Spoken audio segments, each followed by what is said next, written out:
Welcome into Outkick the Show, boys and girls. I am officially back home in Nashville. I was at the U.S. Open over the weekend. I hope all of you have had spectacular Father's Day weekends. I had a good one, but it's always good when you've got three happy and healthy boys. So my day is going well. My hair is looking fantastic.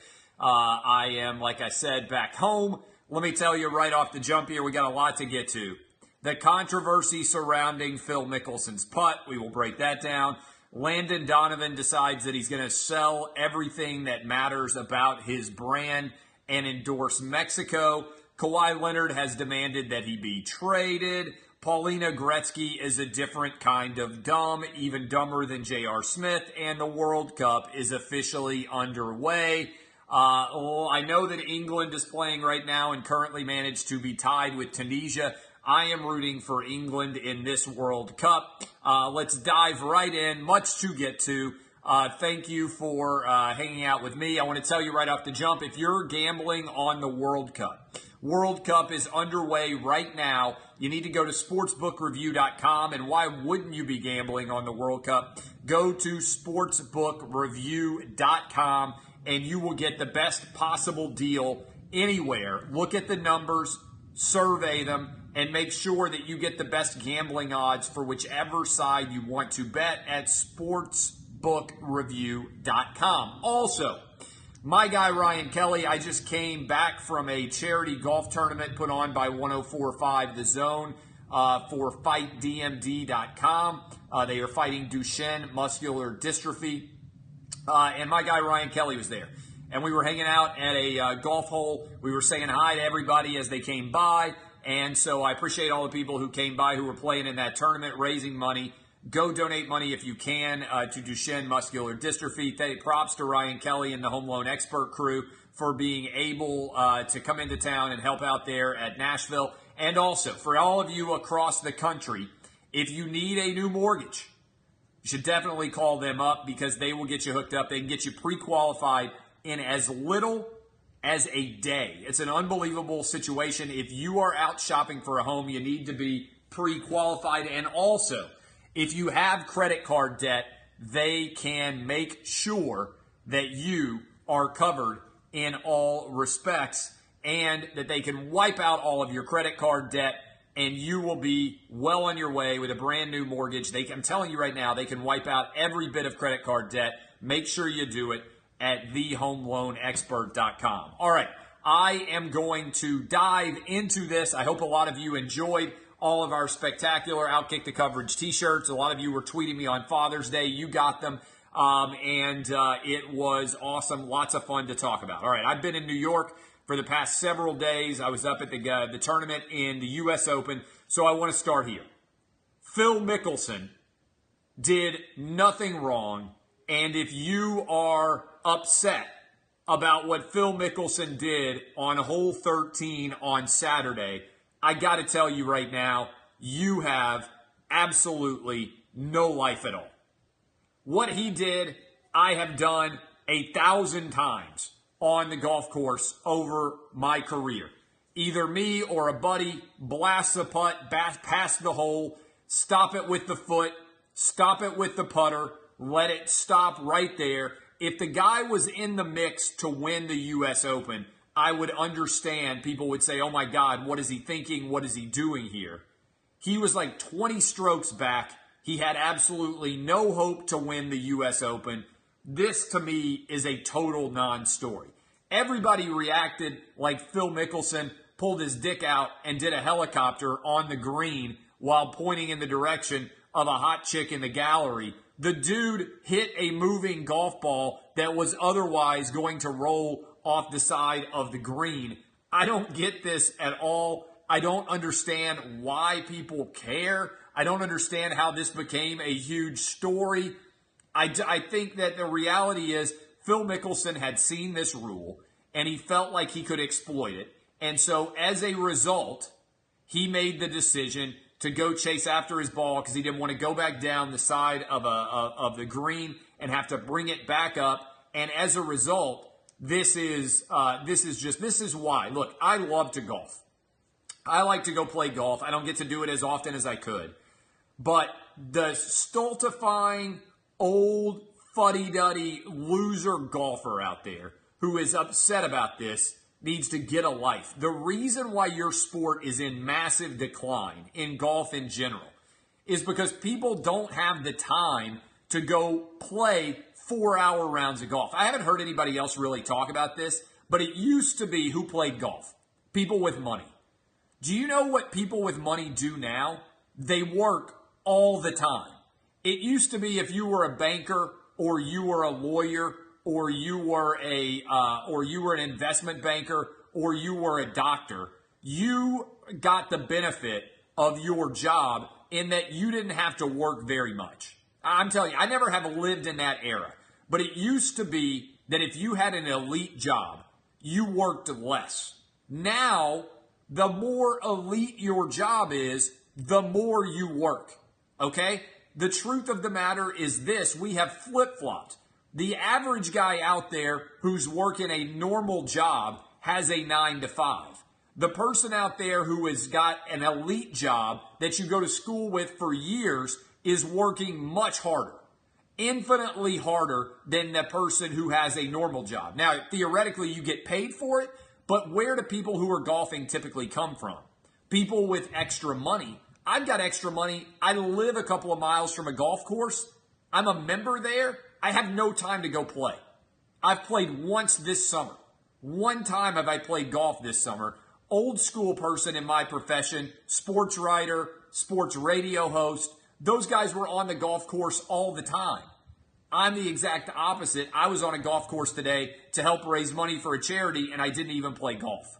So this to me is a non-story, but I do think it's emblematic of a larger issue that they have that is a major issue in golf, which is you can't play golf very quickly. And as a result, the number of guys or girls who can go out and spend 4 or 5 hours on the golf course on a work day is negligible. I'll tell you this, when I go out, every time that I golf, it seems like major news stories break, and I'm not able to react to it. So what I need is golf that you can play when there's no news breaking, and I don't know when that is. Playing 9 holes, I can play 9 holes, I guess.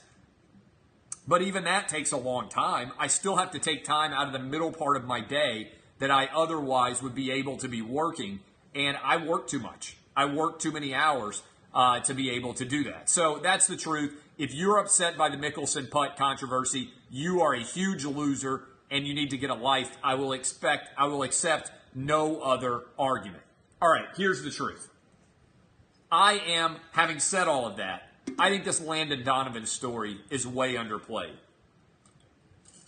If you don't know what happened with Landon Donovan, I'm going to walk you through this story. We were talking about this on this story. And by the way, if I look up and you say, nobody likes soccer, I fucking like soccer. And I talk about whatever the hell I want to talk about.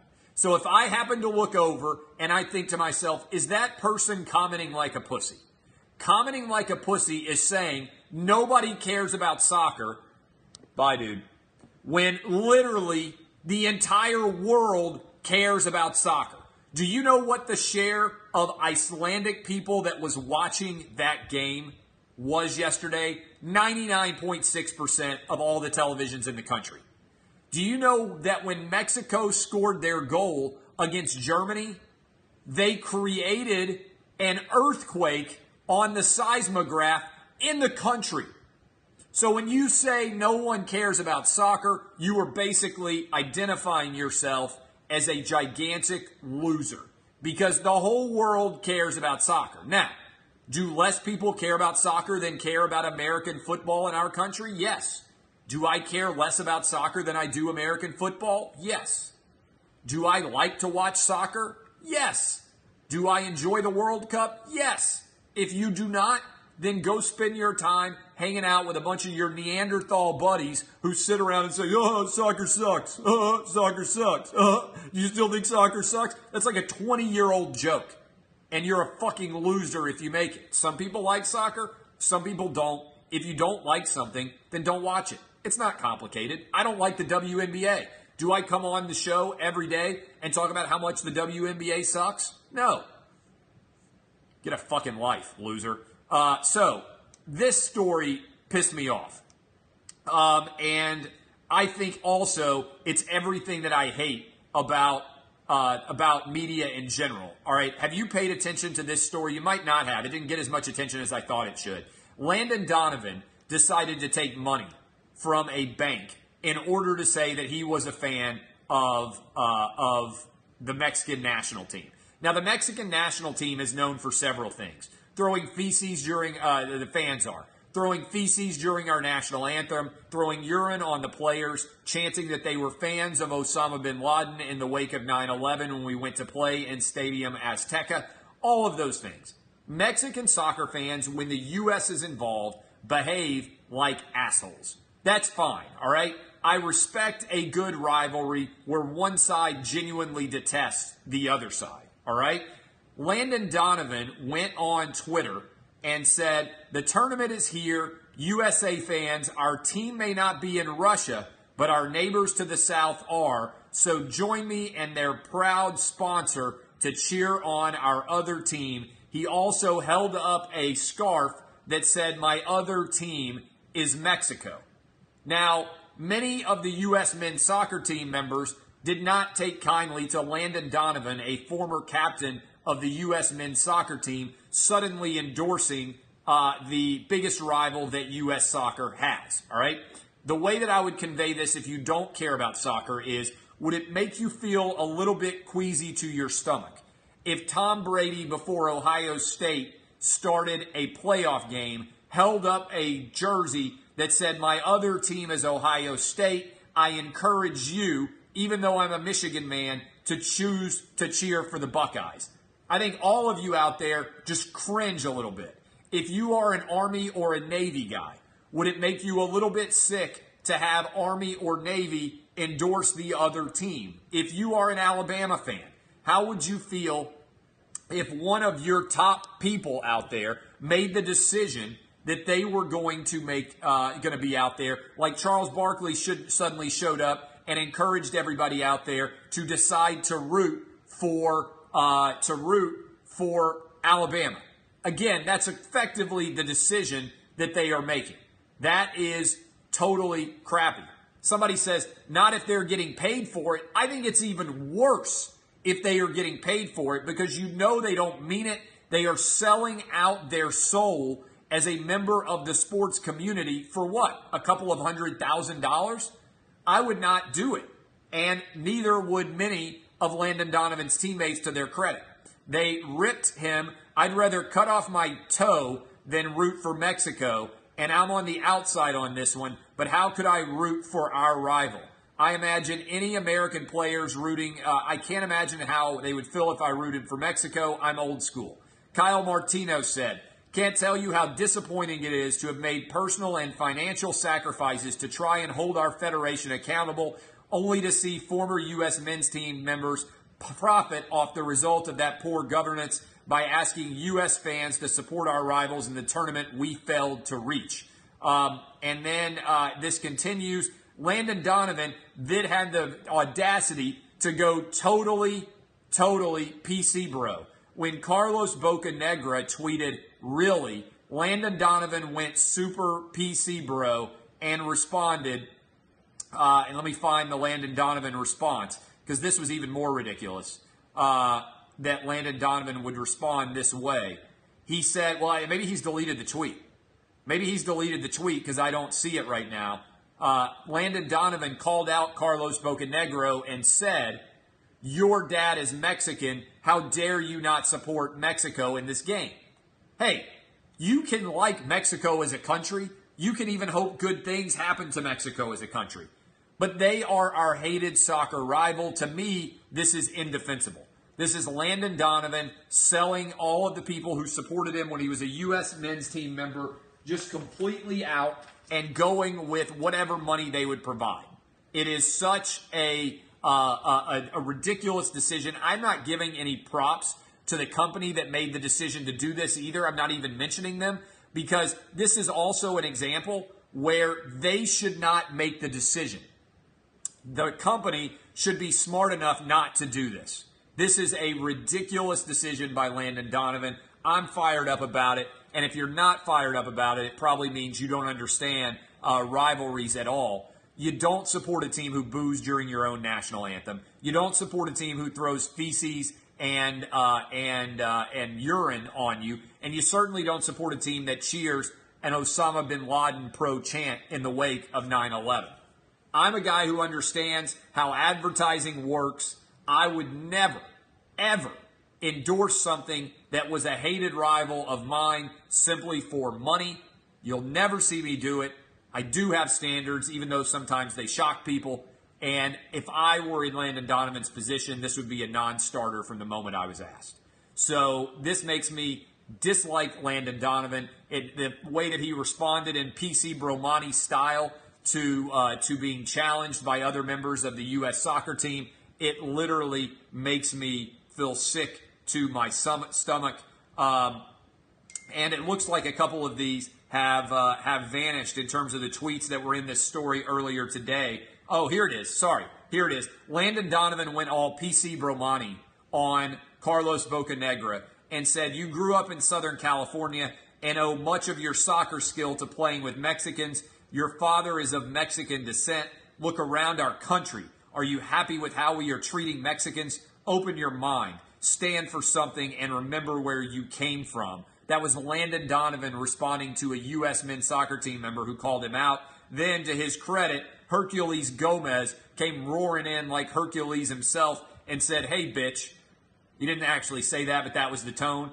This is an incredibly terrible take, questioning one's loyalties to culture and or heritage because he questioned you for taking marketing dollars to root for your sporting rival. You can hate El Tree. This doesn't mean you have anything against Mexicans, and that was a strong play. All right, any comments out there about Landon Donovan? I will keep rolling. Kawhi Leonard. Landon Kaepernick is a perfect name for him. Kawhi Leonard has demanded a trade.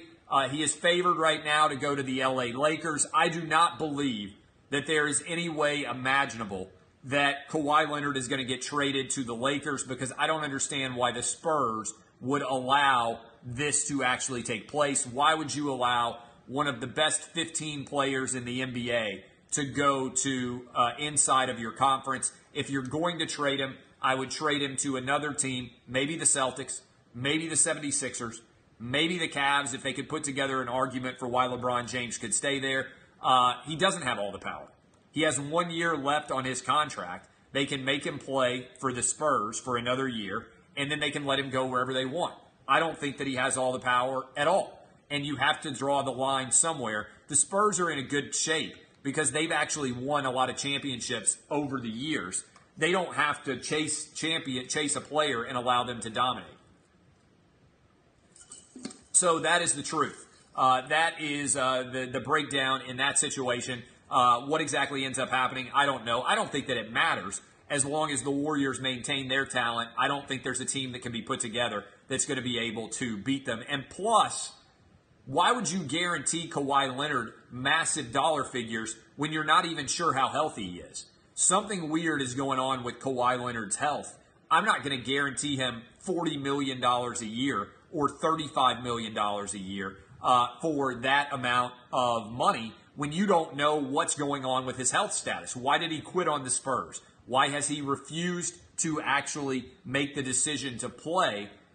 Something is weird. Something is rotten in Denmark, as they said back in Hamlet, as Shakespeare used to say. That is something that I believe is ridiculous. He wants a max deal. He's not going to take less money. And I think it's crazy, but I'm curious to see what actually happens there. All right, this is another big story that's out there. Reports are that Paulina Gretzky, who I'm going to say off the top is smoking hot, is good looking, is phenomenally attractive. She also appears to have the IQ of a particularly daft snail. She was on Inside the Ropes at 18 during the final round of the U.S. Open. Dustin Johnson sinks a birdie putt. When this hole begins, he is 4 strokes back. Paulina Gretzky and her hot-ass friends begin celebrating, believing that Dustin Johnson has actually won the U.S. Open. This, to me, is next level dumb. Dustin Johnson did not lead for the entire day on Sunday. And some of you out there who don't actually have any access to hot women are going to say, oh, you know what? She's hot. She can do whatever she wants. I disagree.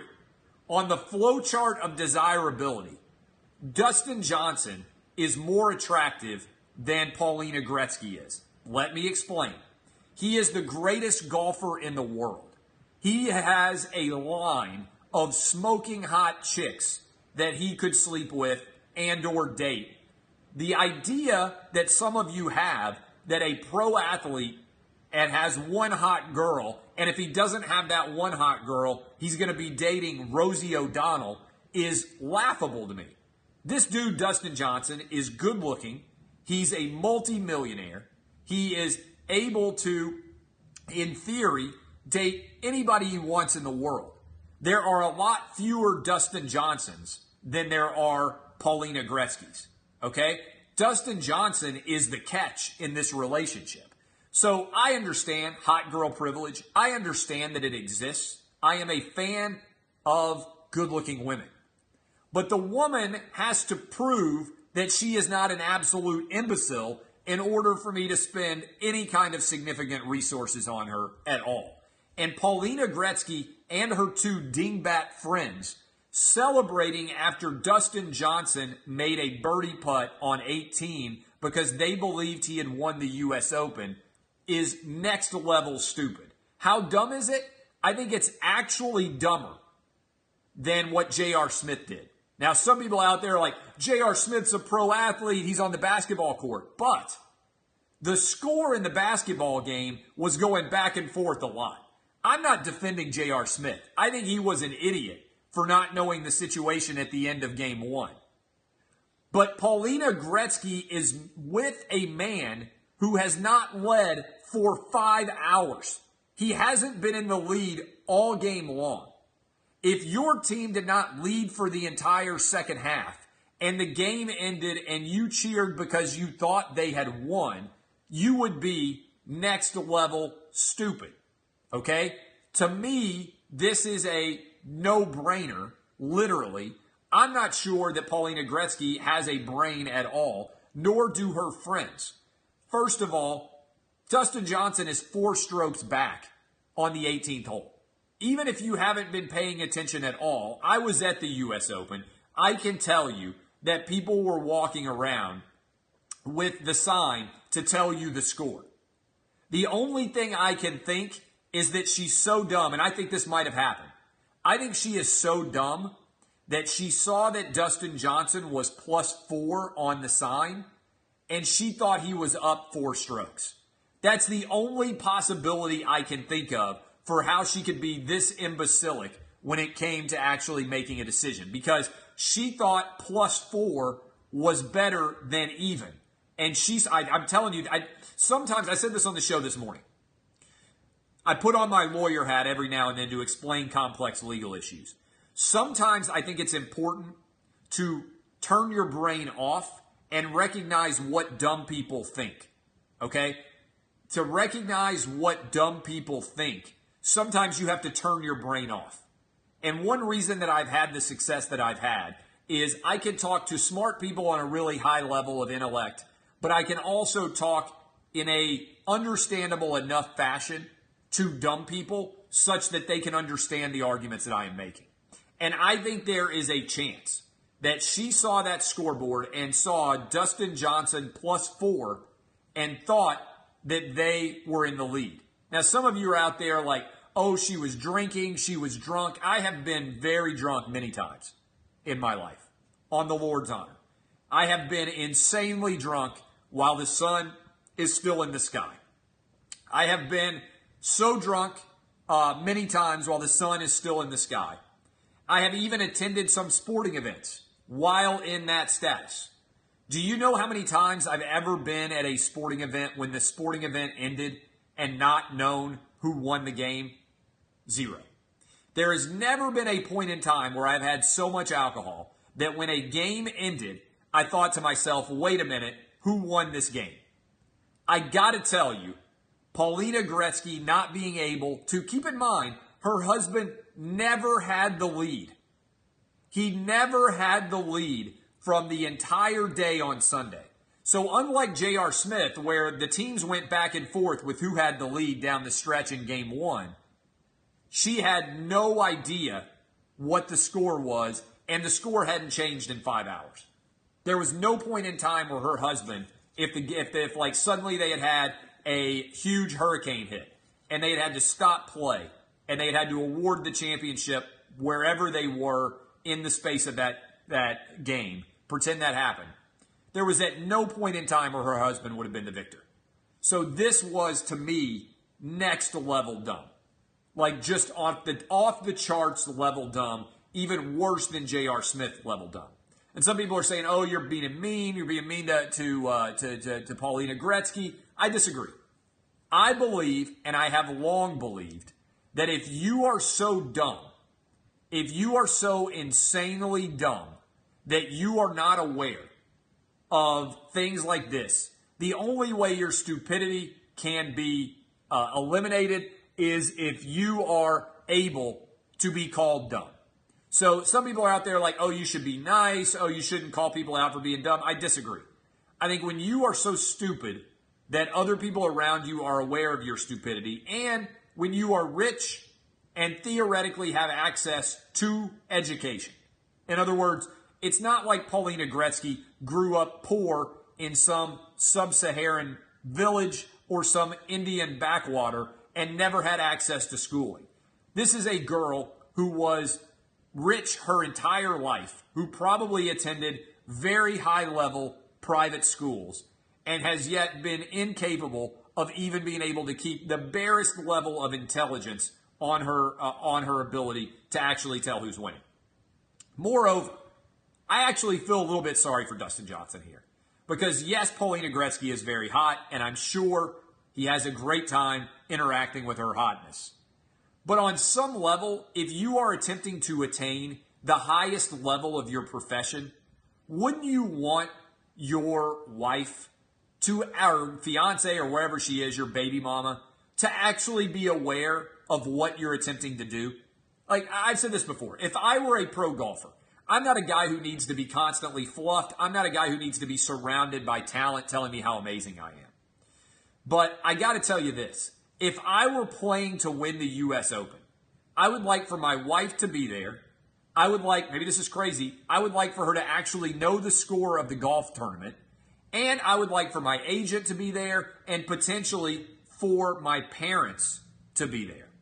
And I would expect when I finish the golf tournament that my mom and my girlfriend or wife or baby mama would know what the actual score of the tournament I had just played in was.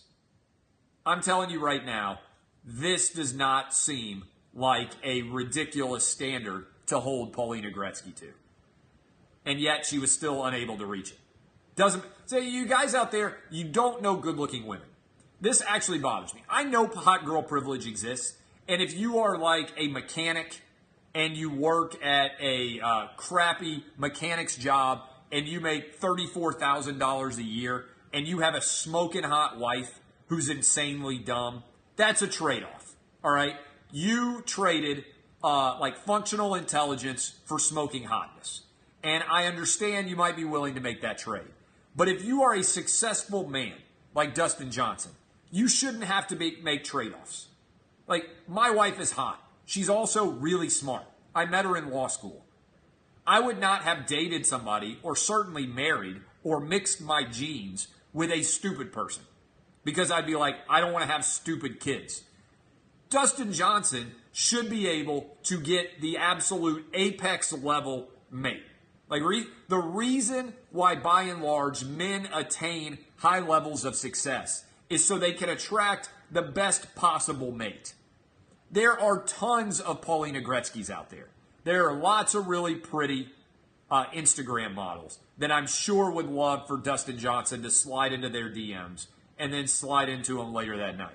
That is not difficult to find. If you are rich and insanely successful, finding pretty girls who want you to spend money on them is literally the easiest thing you can do in your life. Well, there's nothing easier. Paulina Gretzky is the replaceable aspect of the party here. She outkicked her coverage. Dustin Johnson is a good-looking dude who happens to be the #1 golfer in the world. He could go out and grab anybody that he wants and have a high-level group of talent. This, to me, is a total misplay of assets. Dustin Johnson, I'm sorry, Paulina Gretzky is so stupid. I am Clay Travis. Why would you not get... Look, somebody just said he got suspended from the PGA Tour for doing coke. So the guy likes to party. There's nothing wrong with partying, right? I mean, whatever. I don't care. If he can perform and he wants to do coke, go do it. If you can perform and you want to smoke weed, go do it. I'm a libertarian. Just because you do coke doesn't mean you can't go out and get a smart wife. I don't know. Maybe I'm crazy here. I am Clay Travis. This has been Outkick the Show. I'll see you guys tomorrow, 6 to 9 a.m. Eastern. We got a lot to get to, and I hope you guys will enjoy us tomorrow morning. My name is Clay Travis. Don't be a pussy, but sometimes be a pussy. We got some wild animal Thunderdomes. Tomorrow's show is going to be amazing. Kisses. My name is Clay. This has been Outkick the Show. Share it with your friends. I'll see you guys tomorrow. Love you, baby. See ya. Tunisia. Uh-oh.